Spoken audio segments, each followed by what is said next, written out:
Hello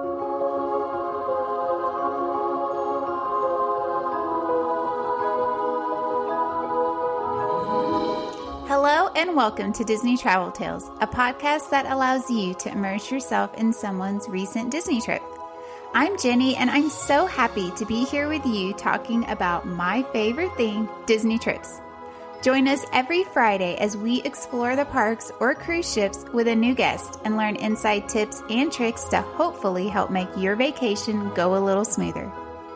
Make sure to subscribe to the show wherever you are listening so you never miss a new episode, and I would love it if you left a positive review on Apple Podcast or Spotify. This is the easiest way to support the podcast. Another way to support the podcast is to use me as your travel agent at no cost to you. Email me at jenny@trolleylanetravel.com. Let me do all the hard planning while you sit back and count down the days to your vacation. Okay, so let's get going with today's show.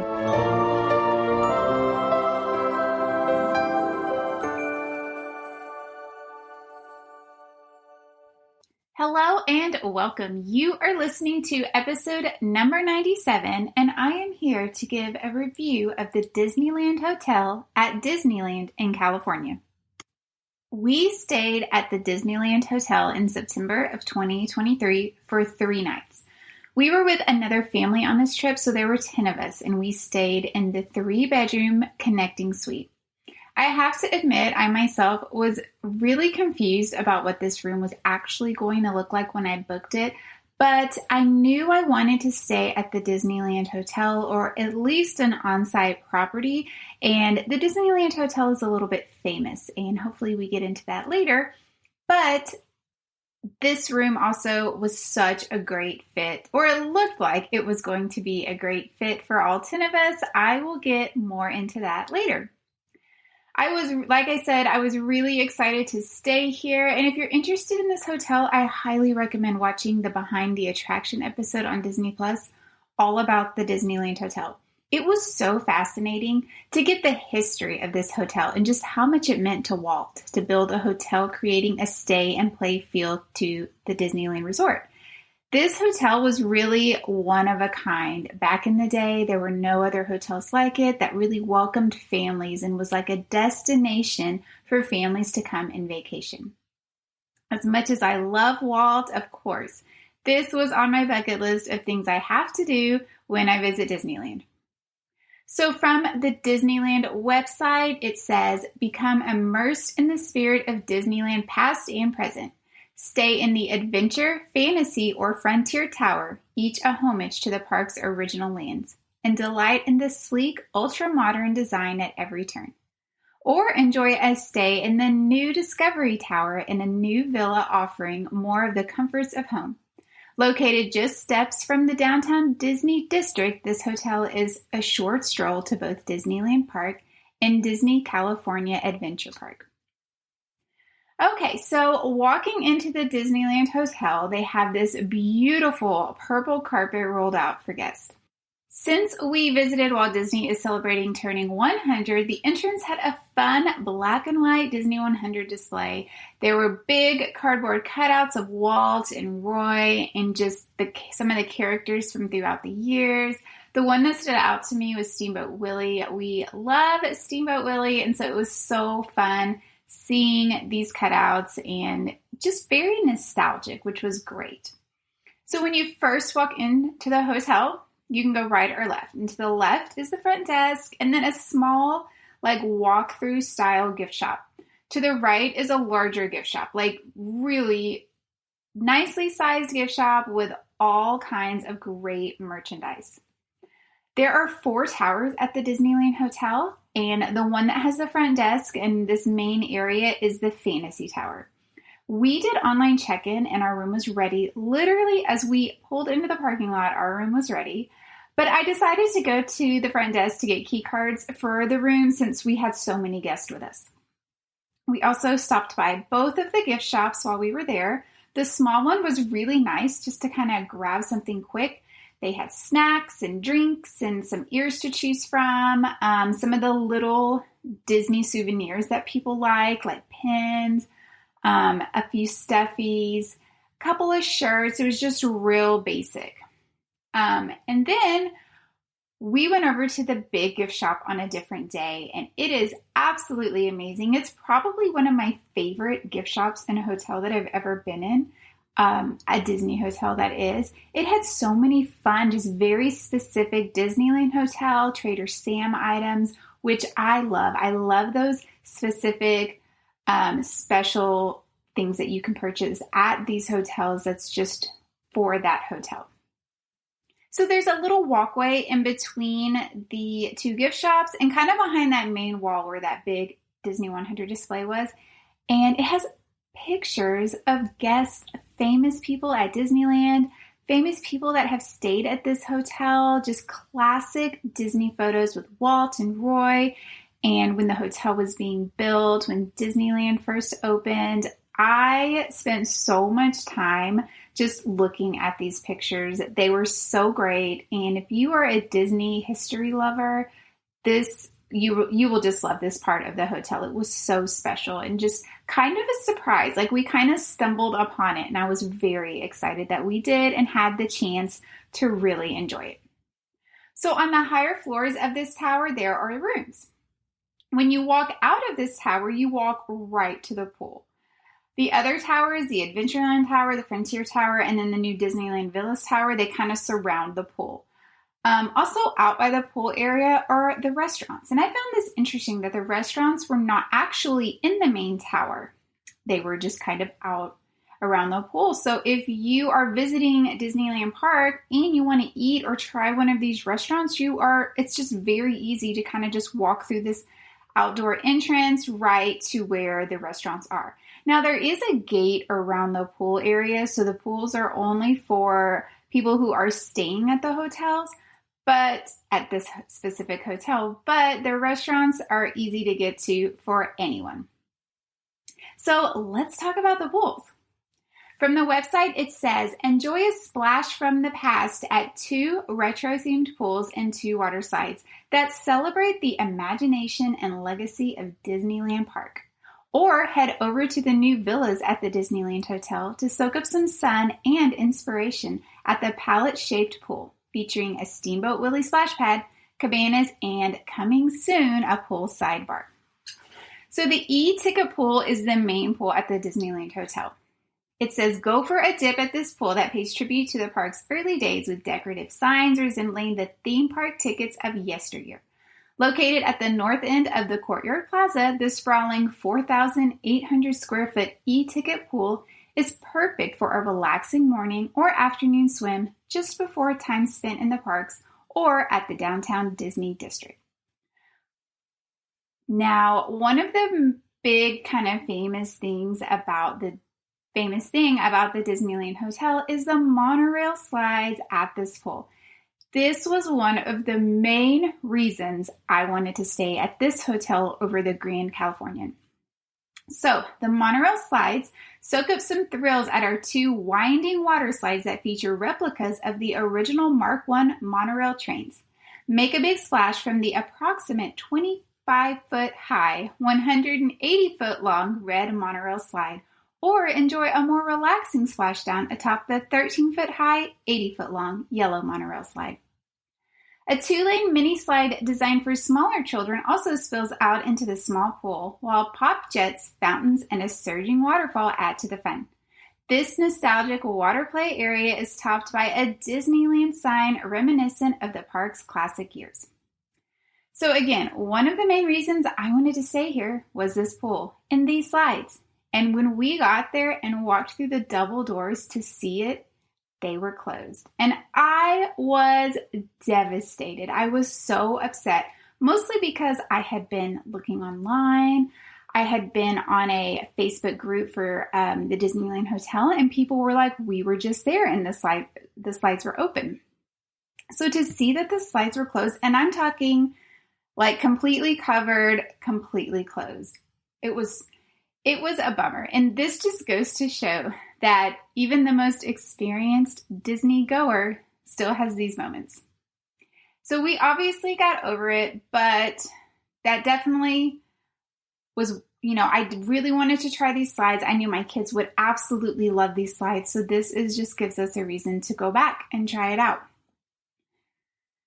So because the slides were closed with like scaffolding around them, and it just made the whole pool area seem really small. And the portion of the pool where you just it's just a regular pool and you swim was really crowded because everyone was kind of stuck in this one spot when they weren't able to go on the slides. So I actually never even went to the pool. But my son Aiden did. He loves pools and wanted to go try it out. So he went and he said it was okay. There really wasn't anything to do besides just like float in the pool. And one thing that we did note is the pools are not heated. The pools at Walt Disney World resorts, they are kept at a comfortable temperature. So the pool here was not, and he said the water was really cold. While we were there Labor Day weekend, and it was very warm during the day, but it did cool down at night and it was cool in the morning. So I think this kept the water kind of cool. We also did not go to the hot tub. The hot tub was really small and again, really crowded without the option of the slides. Just people didn't have enough things to do at the pool. So they were really crowding into the hot tub and then crowding over into the swimming area of the pool. He did mention that if the slides are open, he thinks this whole area would have been more fun. Just like at the pools at Walt Disney World resorts, there were cast members out there playing games with the guests. There were characters that came out every now and then and took pictures with the guests. And then there was music playing, and it seemed really fun. And I think they were trying to hype it up more because the pools were closed, or because the slides were closed. They were trying to make it more fun and try to get people to come out here so that they kind of forgot about that. Now, there is a new pool and splash area opening over at the Disneyland Village Towers. These were not opened when we were there. They were about to be opened, and I could kind of see the Steamboat Willie area.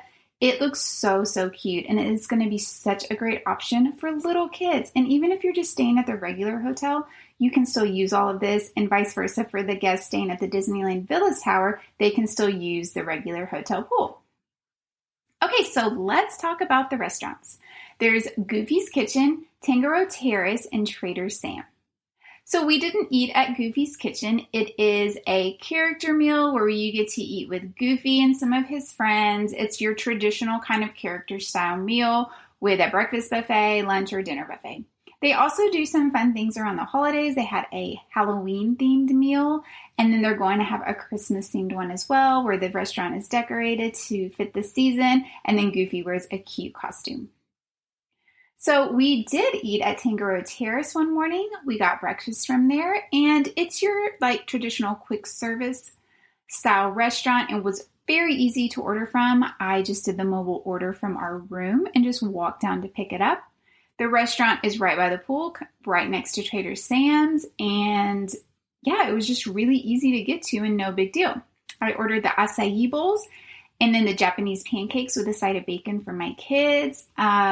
My kids don't actually like pancakes, but they loved these Japanese pancakes. They were a smaller circle and really, really thick and fluffy, and then dusted with powdered sugar. They said they were delicious. They preferred them over a regular style pancake. And I think it's because it might have been more like a waffle, which they actually like. And don't even ask me how you can not like pancakes and like waffles. Leave it up to my kids. Now, the acai bowl, it was so delicious. It had like mango and pineapple and more citrusy style fruits with coconut on it. We loved it. Like it had some granola. It was absolutely delicious. So when I went down to pick up my order, the restaurant did get kind of busy, and they do have an indoor seating area where you can just go sit and eat like a traditional restaurant, or you can just do the mobile order and pick up. And there was a line to kind of get in, and this was pretty early because we got to the parks around 8 a.m. So even that early, it was already getting busy. So if you do want to eat there, I really recommend doing the mobile order and then picking up your food and finding a table to sit at. Okay, let's talk about Trader Sam's. This place is so popular at Disneyland. When I have guests traveling to Disneyland, or clients traveling to Disneyland, they always want me to get them a reservation at Trader Sam's. And sometimes this reservation can be hard to get. But here is the thing. You don't even need a reservation necessarily. Maybe if you're traveling at a really busy season, I'm thinking the busiest season at Disneyland is probably right around the Christmas New Year's time. But other than that, like my husband and his friend that we were traveling with, they went twice. And both times they just walked straight up and got on the wait list and got in. They didn't even have to wait that long. They loved it. They said the drinks were fun. The bartenders were so nice and awesome. They were great at recommending drinks. My husband did say that you should definitely take the bartender's recommendation for drinks.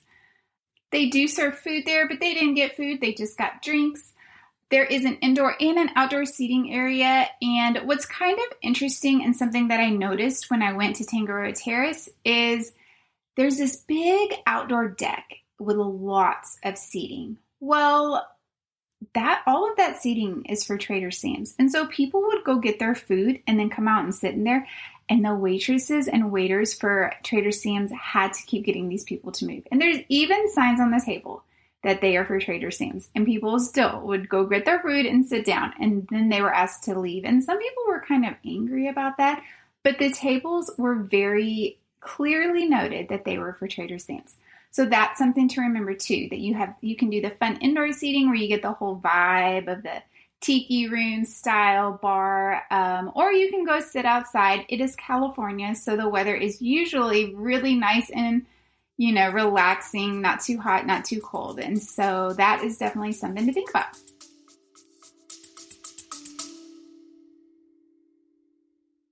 Hey parents, do your kids listen to podcasts? Do they like solving mysteries and flexing their imaginations? Mysteries at Riddleton Elementary is a new children's mystery podcast. Your kid can join Billy Bonanza and Susie Sockington on exciting and wacky adventures as they attempt to solve mysteries around their school. Mysteries at Riddleton Elementary is available now on all podcast platforms. When was the last time you visited a Disney park? For many adults, it's been a really long time. I would love to help you fix that situation. As a travel agent specializing in Disney, my job is to make sure your vacation can go as seamless as possible. All of my services are complimentary to my clients. Yes, you heard that right. I'm free to you. These services include helping you from the start finding the perfect resort to fit your needs, handling all the bookings and reservations, helping to teach you about the parks, because if it's been a while, man, have they changed. I have insider tips and tricks I share with all of my clients, and I will be your single point of contact throughout your entire trip, even while you are there. Don't wait another year to visit a Disney park or go on a Disney cruise. Let this be the year you finally go. Email me at jenny@trolleylanetravel.com to get the conversation started, or see the link in the show notes to fill out my quote form. All listeners that book a trip with me will receive a $20 gift card to use on their trip. Just make sure you say you heard this on the podcast. Okay, now back to the show. Now let's talk about our room. So we stayed in the Frontier Tower, which was all the way on the back portion of the property. When I was reading about this hotel and kind of researching about the hotel and the towers and everything I read made it seem like the Frontier Tower was so far away. Like you definitely don't want to stay there because it's such a long walk. And when I'm thinking about a long walk at a resort, I'm obviously thinking about a Walt Disney World resort because this is what I'm used to. And some of those resorts are humongous and it really is a long walk. So I was kind of like, shoot, if I don't request one of the other towers, we might be really far away from everything. This is not the case at all. The Frontier Tower was not even a far walk. Like it was absolutely no big deal to walk to. It's just kind of in a square. It's like a rectangle shape now that they've added the new Disneyland Villas Tower. And so it's just kind of on the back side. It's not even a big deal. You just walk by the pool, you walk by the restaurant, and then you're at the tower. One of the things that I thought was really cool about these towers, and so they're named after the original lands at Disneyland, the first ones. When you walk in, there's like a foyer area and a like mock-up of that land. So we had a mock-up, like a little small model of Frontierland that we got to look at. And it looked like the original Frontierland, not what Frontierland looks today. And so that was really fun. My kids enjoyed looking at that. We actually went into we went into the Adventureland Tower and looked at that as well. They thought that was very cool and just kind of a nice touch. So our room was towards the top. We were on the 8th floor, and we were all the way at the end of the hall on the left. So when you get off the elevator and you go to the main hall, we went to the left. We actually were on the very corner, so we were right by the new Disneyland Village Tower. So that was fun because we kind of got to see into some of those corner rooms, and they looked absolutely gorgeous. Okay, so let's talk about this 3-bedroom connecting suite. So we were at the very end of the hall where there was a double door, and this was the entrance to 2 of the rooms of the suite. So I'm guessing this also is the 2-bedroom connecting suite as well. So right outside the double doors on the left, there was a regular room door. This room was just a traditional 2-queen bed room with a bathroom, and it had a connecting door to one of the bedrooms that was through the double doors. I know this sounds so confusing. I'm going to have videos of these rooms in my stories, and then I'm also going to have them saved in my highlights so you can go look at how all of this worked. Okay, so going back to the main entrance with the double doors. So this room actually has 2 room numbers on it since it's technically 2 rooms. The main double doors, they unlock to a foyer, and everyone's key cards unlock all the rooms. So you go into this little foyer, it's very small, and from there you have a room on your right side, a door to your right, and a door to your left. So when you go to the door on the left, this room had a king-size bed and then a pull-out sofa and a split bathroom. So the toilet and the bathtub/shower was completely separate from the vanity area, which was nice. You could kind of get ready while someone else was needing to take a shower if they had to. This room just had a standard view, and so it had beautiful 2 kind of like giant floor-to-ceiling windows that looked at a neighborhood, which I thought was so funny because I'm used to being at Disney World where even your standard view, you're looking at a parking lot. This was literally like the world. Like you're just looking at a neighborhood. So that was kind of interesting. So connecting to this room was that other room that I had talked about with the 2 queen beds. It also had a standard view, it had 1 giant floor-to-ceiling window that overlooked the neighborhood as well, and it also had a split-style bathroom up at the front. So going back into the foyer, you have to go across where the other door is. This is the main suite-style area of the hotel. So when you walk into this room, which a note here is you have to have a key to unlock every single door. So even after you go through the double doors, you still have to have a key to unlock these other doors.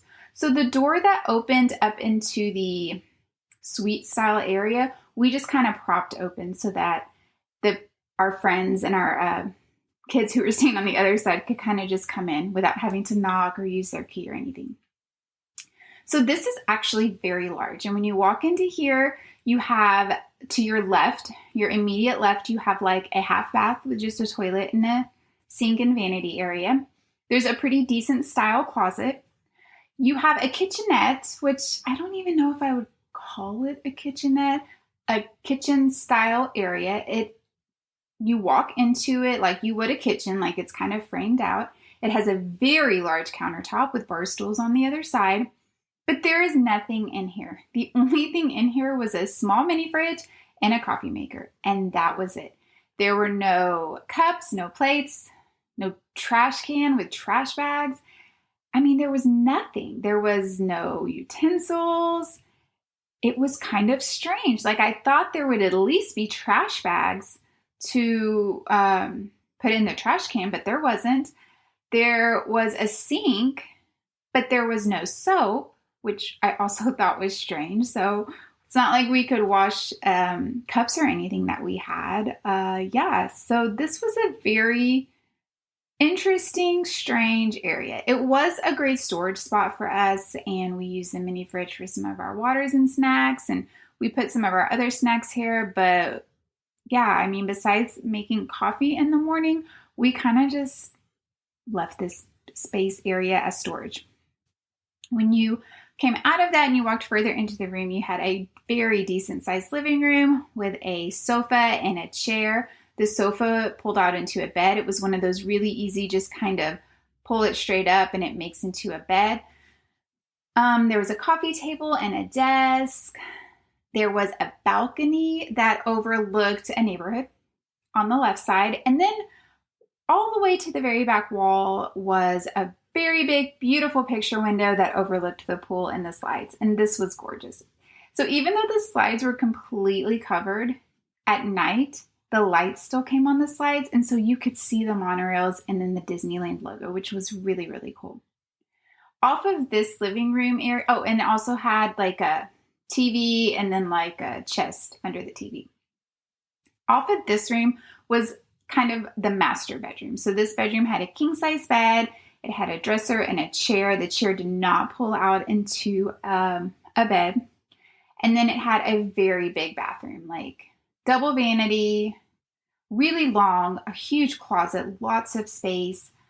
And then straight through that, it had the toilet, bathtub, shower area. This area was very big as well.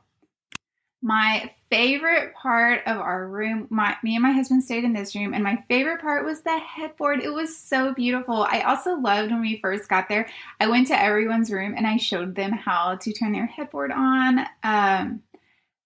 The kids were kind of excited. Like, it was fun seeing them. They didn't know the headboard did that. And it was just fun to me, like at night when we came back to our room, to have the headboard on to sing music to us, or in the morning before we, left for the day to turn it on. It was just such a sweet touch. Like, I loved this room at this hotel. And for a party as big as ours, we had so much space.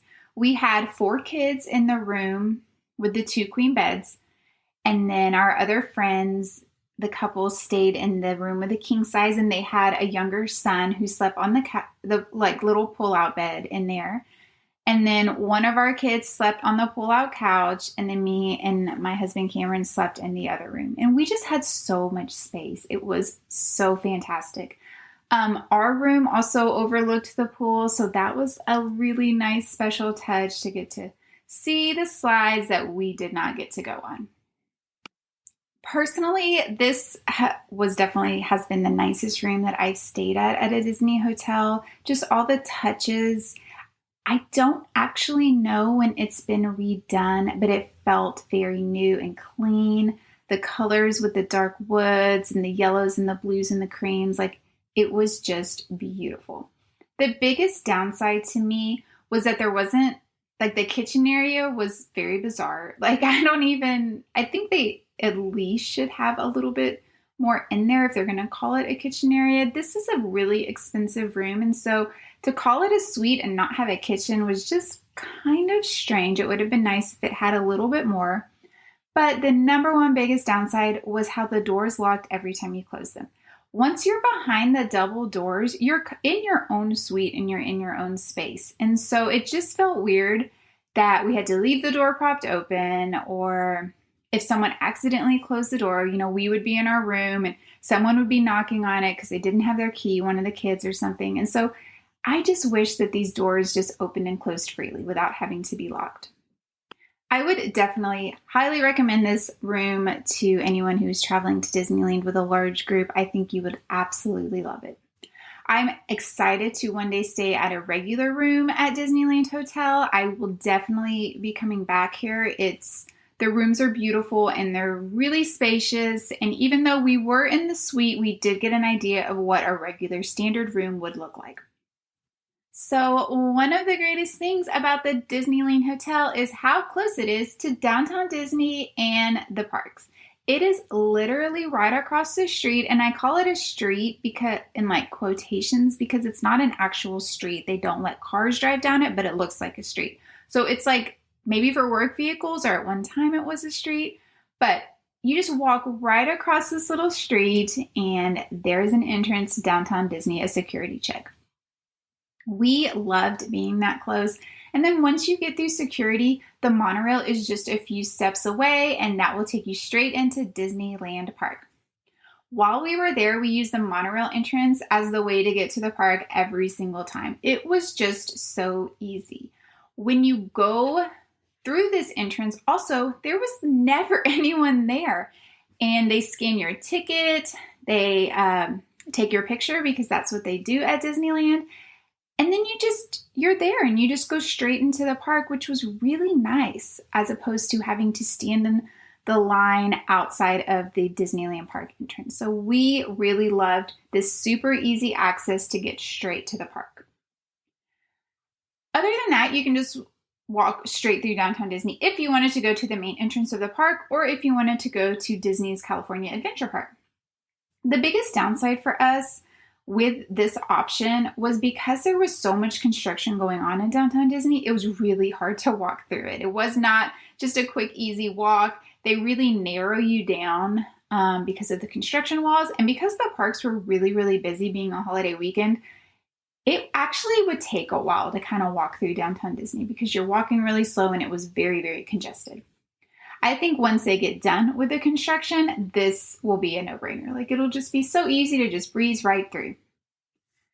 So overall, we loved this hotel and I will definitely stay here again. It is pretty expensive, especially when there are some great off-site hotels to choose from that are in walking distance to Disneyland and are a lot less cost-wise, but I just loved the feel of this hotel. One thing I love about Walt Disney World is feeling like you're in that bubble, and staying at the Disneyland Hotel gave me that feeling while I was at Disneyland. We've been to Disneyland before and stayed offsite, and it was great, and it was a great option for our family. But this definitely felt different, like returning back to the hotel where there's cast members and you're just still in all the feels with all the Disney magic. I really think it's worth it. I think if you have an option to stay here, you definitely should take advantage of it. I loved the nostalgia and would probably choose this over an offsite again just for the experience. And I have to go down those monorail slides. Like, I have to in this lifetime. So I hope you enjoyed this episode. If you have any questions for me about the Disneyland Hotel, please email me at jenny@trolleylanetravel.com or find me on Instagram and just ask me there. I love talking Disney and I would be happy to answer any of the questions you might have.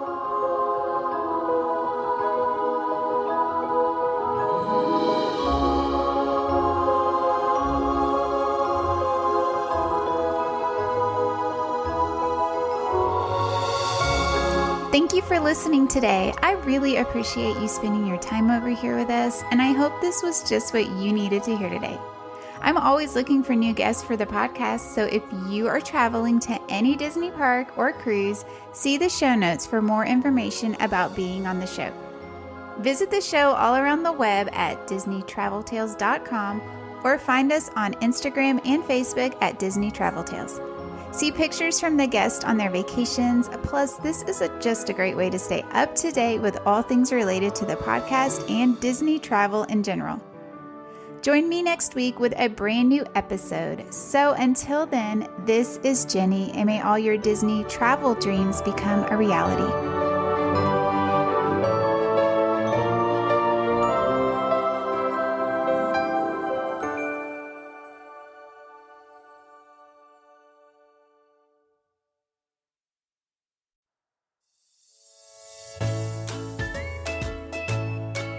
Hi, this is Jenny, just popping on with some exciting news. I've started a Facebook group just for you. I'm really excited about this because not only will this be a great opportunity to get to know each other, but this is also a safe space to talk all things Disney. Members can share travel tips, resort tips, likes and dislikes, and the best part is, this will give you an opportunity to talk to the guest on the show and ask them questions about their trips. I was trying to think of a fun name for us, and Disney Travel Tales Podcast Clubhouse came to mind. This is a private group, and of course, I will not allow anyone to be bullied or talked down to. I just want this space to be positive and fun. Check the show notes for a link to join, or just search Disney Travel Tales Podcast Clubhouse in Facebook. I can't wait to see you over there.